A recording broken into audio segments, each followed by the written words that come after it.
MDH ಜನ ಮಸಾಲಾ. ಈಗ ಕಡಲೆ ಇರಲಿ, ಹಲಸಂದೆ ಬೀಜ, ಕಪ್ಪು ಕಡಲೆ ಅಥವಾ ಬಿಳಿ ಕಡಲೆ, ಎಲ್ಲವೂ ಸ್ವಾದಿಷ್ಟವಾಗುತ್ತೆ. ಇನ್ನು ಕತಾರ್ ಅಮೆರಿಕ ಸೇನಾ ನೆಲೆ ಮೇಲೆ ಇರಾನ್ ದಾಳಿಯನ್ನು ನಡೆಸಿದೆ. ಮಧ್ಯಪ್ರಾಚ್ಯಕ್ಕೆ ತೆರಳುವ ಹಲವು ವಿಮಾನಗಳು ರದ್ದುಗೊಂಡಿದೆ. ಮಧ್ಯಪ್ರಾಚ್ಯದಲ್ಲಿ ವಾಯು ಪ್ರದೇಶ ಬಂದ್ ಹಿನ್ನೆಲೆ ವಾಪಸ್ ಕಳುಹಿಸಲಾಗಿದೆ. ಅಂದ್ರೆ ವಿಮಾನಗಳ ಹಾರಾಟವನ್ನ ಸ್ಥಗಿತಗೊಳಿಸಲಾಗಿದೆ. ಅಲ್ಲಲ್ಲಿ ಹೋದಂತಹ ವಿಮಾನಗಳು ವಾಪಸ್ಸಾಗಿವೆ. ಮಂಗಳೂರಿನಿಂದ ತೆರಳಿದಂತಹ ವಿಮಾನ ವಾಪಸ್ಸಾಗಿದೆ. ದಮ್ಮಾಂಗೆ ಹೋಗುವಂತಹ ವಿಮಾನ ಅದು ಮಸ್ಕತ್ಗೆ ತಿರುಗಿಸಲಾಗಿತ್ತು. ಏರ್ ಇಂಡಿಯಾ ಎಕ್ಸ್ಪ್ರೆಸ್ ವಿಮಾನವನ್ನು ಕೂಡ ವಾಪಸ್ ಕಳುಹಿಸಲಾಗಿದೆ. ಅಬುಧಾಬಿಗೆ ತೆರಳುತ್ತಾ ಇದ್ದಂತಹ ವಿಮಾನ ಕೂಡ ವಾಪಸ್ಸಾಗಿದೆ. ಮುಂಬೈನಲ್ಲಿ ಲ್ಯಾಂಡ್ ಆಗಿದ್ದ ವಿಮಾನ ಮಂಗಳೂರಿಗೆ ವಾಪಸ್ ಬಂದಿದೆ. ನೋಡಿ, ವಿಮಾನ ಹಾರಾಟದಲ್ಲೂ ಕೂಡ ಸಾಕಷ್ಟು ವ್ಯತ್ಯಯ ಆಗ್ತಾ ಇದೆ. ಅಲ್ಲಿ ವಾಯು ನೆಲೆಗಳನ್ನ ಕ್ಲೋಸ್ ಮಾಡಿರುವಂತಹ ಕಾರಣಕ್ಕಾಗಿ ಸಾಕಷ್ಟು ಸಮಸ್ಯೆಯನ್ನ ಎದುರಿಸಬೇಕಾಗಿ ಬಂದಿದೆ. ಮಧ್ಯಪ್ರಾಚ್ಯಕ್ಕೆ ತೆರಳುವಂತಹ ಹಲವು ವಿಮಾನಗಳನ್ನ ರದ್ದುಗೊಳಿಸಲಾಗಿದೆ. ಮಂಗಳೂರಿನಿಂದ ತೆರಳಿದಂತಹ ವಿಮಾನ ಕೂಡ ವಾಪಸ್ಸಾಗಿದೆ. ಇನ್ನು ದಮ್ಮಾಂಗೆ ಹೋಗುವಂತಹ ವಿಮಾನ ಮಸ್ಕತ್ನಲ್ಲಿ ವಾಪಸ್ಸಾಗಿದೆ. ಏರ್ ಇಂಡಿಯಾ ಎಕ್ಸ್ಪ್ರೆಸ್ ವಿಮಾನ ಕೂಡ ವಾಪಸ್ಸಾಗಿದೆ. ಜೊತೆಗೆ ಅಬುಧಾಬಿಗೆ ತೆರಳಿದಂತಹ ವಿಮಾನ ಕೂಡ ವಾಪಸ್ ಬಂದಿದೆ. ಇನ್ನು ಮುಂಬೈನಲ್ಲಿ ಲ್ಯಾಂಡ್ ಆಗಿದ್ದ ವಿಮಾನ ಮಂಗಳೂರಿಗೆ ವಾಪಸ್ಸಾಗಿದೆ. ಕತಾರ್ ಪದೇ ಪದೇ ಎಚ್ಚರಿಕೆಯನ್ನ ಕೊಡ್ತಲೇ ಇದೆ. ನಿಮ್ಮ ದಾಳಿಯನ್ನ ಸಹಿಸಿಕೊಳ್ಳಲು ಆಗಲ್ಲ. ಕತಾರ್ನ ಮಜೀದ್ ಅಲ್ ಅನ್ಸಾರಿ ಈ ಬಗ್ಗೆ ಎಚ್ಚರಿಕೆಯನ್ನ ಕೊಟ್ಟಿದ್ದಾರೆ.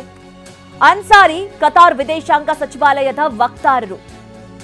ಕತಾರ್ನಲ್ಲಿರುವಂತಹ ಅಮೆರಿಕದ ವಾಯುನೆಲೆ ಮೇಲೆ ದಾಳಿ ನಡೀತಾ ಇದೆ.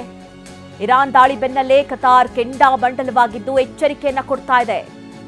ಕತಾರ್ನಲ್ಲಿ ಅಲ್ ಉದೈದ್ನಲ್ಲಿರುವಂತಹ ಯುಎಸ್ ಏರ್ಬೇಸ್ ಮೇಲೆ ಇರಾನ್ ದಾಳಿಯನ್ನ ನಡೆಸಿತ್ತು. ಆದರೆ ಇರಾನ್ ದಾಳಿಯನ್ನ ಕತಾರ್ ಏರ್ ಡಿಫೆನ್ಸ್ ತಡೆದಿದೆ. ಕತಾರ್ನ ಮಜೀದ್ ಅಲ್ ಅನ್ಸಾರಿ ಈ ಬಗ್ಗೆ ಹೇಳಿಕೆಯನ್ನ ಕೊಟ್ಟಿದ್ದಾರೆ. ನೋಡಿ, ಕತಾರ್ ಈ ಬಗ್ಗೆ ಪದೇ ಪದೇ ಎಚ್ಚರಿಕೆಯನ್ನ ಕೊಡ್ತಲೇ ಇದೆ. ಯಾಕಂದ್ರೆ ಕತಾರ್ನ ಅಮೆರಿಕ ಪಡೆ ಏನಿದೆ ಅಲ್ಲಿ ಇರಾನ್ ದಾಳಿಯನ್ನ ನಡೆಸಿತ್ತು. ಆದರೆ ಅದನ್ನ ಕತಾರ್ನ ಏರ್ ಡಿಫೆನ್ಸ್ ಸಿಸ್ಟಮ್ ತಡೆದಿದೆ. ಆದರೆ ಈ ರೀತಿಯ ದಾಳಿಯನ್ನ ನಾವು ಸಹಿಸೋದಿಲ್ಲ ಅನ್ನುವಂಥ ಎಚ್ಚರಿಕೆಯನ್ನ ಕೊಟ್ಟಿರುವಂಥದ್ದು ವಿದೇಶಾಂಗ ಸಚಿವಾಲಯದ ವಕ್ತಾರ, ಕತಾರ್ನ ವಿದೇಶಾಂಗ ಸಚಿವಾಲಯದ ವಕ್ತಾರ ಮಜೀದ್ ಅಲ್ ಅನ್ಸಾರಿ ಈ ಬಗ್ಗೆ ಎಚ್ಚರಿಕೆಯನ್ನ ಕೊಟ್ಟಿದ್ದಾರೆ. ಇರಾನ್ ದಾಳಿ ಬೆನ್ನಲ್ಲೇ ಅವರು ಮಾತನಾಡಿದ್ದಾರೆ. ಕತಾರ್ ಮೇಲೆ ಇರಾನ್ ಮಿಸೈಲ್ಸ್ಗಳ ಸುರಿಮಳೆಗಳಿಸ್ತಾ ಇದೆ. ಮಿಸೈಲ್ ಸದ್ದು ಕೇಳ್ತಾ ಇದ್ದಂತೆ ಅಲ್ಲಿನ ಜನ ಓಡಿದ್ದಾರೆ. ಮಾಲ್ನಲ್ಲಿ ಶಾಪಿಂಗ್ ಮಾಡ್ತಾ ಇದ್ದಂತಹ ಜನ ಕೂಡ ದಿಕ್ಕಾಪಾಲಾಗಿದ್ದಾರೆ. ಗಾಬರಿಯಿಂದ ಕಾಪಾಡಿ ಕಾಪಾಡಿ ಅಂತ ಹೇಳಿ ಅಲ್ಲಿನ ಜನ ಕೂಗ್ಕೊಳ್ತಾ ಇದ್ದಾರೆ. ಎಂತ ದೃಶ್ಯಗಳನ್ನ ನಾವು ನೋಡ್ತಾ ಇದ್ದೀವಿ ಅಂತಂದ್ರೆ ಯಾವ ಕ್ಷಣದಲ್ಲಿ ಏನಾಗುತ್ತಪ್ಪ ಅನ್ನುವಂತಹ ಭಯ, ಯಾವ ಕ್ಷಣದಲ್ಲಿ ಯಾವ ಮಿಸೈಲ್ಸ್ಗಳು ಬಂದು ಇಡೀ ಕಟ್ಟಡವನ್ನ ಧ್ವಂಸಗೊಳಿಸುತ್ತೋ, ಯಾರ ಪ್ರಾಣ ಹಾನಿ ಆಗುತ್ತೋ, ಅಲ್ಲಿನ ಜನರಿಗೆ ಜೀವ ಭಯ. ಶಾಪಿಂಗ್ ಮಾಡ್ತಾ ಇದ್ದಂತಹ ಜನ ದಿಕ್ಕಾಪಾಲಾಗಿ ಓಡ್ತಾ ಇದ್ದಾರೆ. ಕತಾರ್ನ ಮೇಲೆ ಇರಾನ್ ಮಿಸೈಲ್ಸ್ಗಳ ಸುರಿಮಳೆಗೈತಾ ಇದೆ. ಹಾಗಾಗಿ ದಿಕ್ಕಾಪಾಲಾಗಿ ಜನ ಓಡ್ತಾ ಇರುವಂತಹ ದೃಶ್ಯಗಳನ್ನ ನೀವು ನೋಡ್ತಾ ಇದ್ದೀರಿ. ಶಾಪಿಂಗ್ ಮಾಡ್ತಾ ಇದ್ದಂತಹ ಜನ, ಒಂದು ಕಡೆ ಸೈರನ್ ಸದ್ದು ಕೇಳುತ್ತೆ, ಅಲ್ಲಲ್ಲಿ ಬ್ಲಾಸ್ಟ್ ಆಗಿರುವಂತಹ ಸೌಂಡ್ಸ್ಗಳು ಕೇಳುತ್ತೆ.